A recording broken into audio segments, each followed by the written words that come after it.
Doctor Yunus সাহেবের সেই প্রথম ওনার বিরুদ্ধে 600 কোটি টাকা ট্যাক্স জমা দেওয়ার মামলা ছিল, উনি সেই মামলাও খারিজ করেছেন, ট্যাক্সও মাফ করে নিয়েছেন। আপনারা কিভাবে জনগণকে মুখ দেখান? আপনাদের তো সেখানে লজ্জায় ওই ঘর থেকে বেরোনো উচিত না। ওই সিআইপি, ওই সেখানে ওয়াবদার অফিসের এক্সিএন, উনি সেখানে আমাকে আমন্ত্রণ জানাচ্ছেন। আমি বললাম যে আমি একা আপনার সাথে দেখা করব না। এখানে পানি কেন বেরোচ্ছে না? কাজে 24 ঘন্টা আমি পাম্প চালাচ্ছি, 4টা 12 ঘন্টা আমি গেট চালাচ্ছি, তারপরে পানি নামে না কেন? ওই পাম্পের ক্ষমতা নাই। যে পাম্পের ক্ষমতা নাই, এখানে আমি কি করব? কৃষকের কি করণীয়? সরকারের কাজ, আপনাদের কাজ। তা আপনারা সরকারের এখানে বসে আছেন কেন? চাকরি ছেড়ে যান। ডক্টর ইউনূস কি করেছেন জানেন?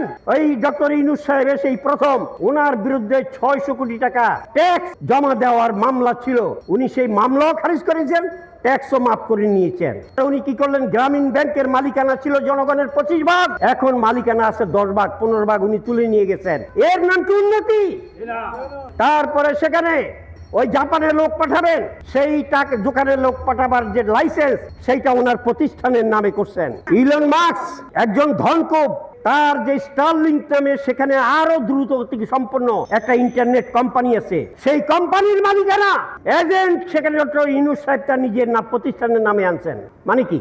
তাহলে কিসের আপনি সুবিচার করতে আসছেন? কিসের সংস্কার করবেন?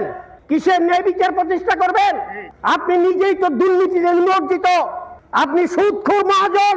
এদেশের জনগণকে, গরিব মানুষের হাঁটিয়ে তাদের কাছ থেকে লাভ করে আপনি গ্রামীণ ব্যাংক করেছেন, হাজার হাজার কোটি টাকার মালিক হয়েছেন। আপনি নিজেই তো একটা দুর্নীতিবাজ।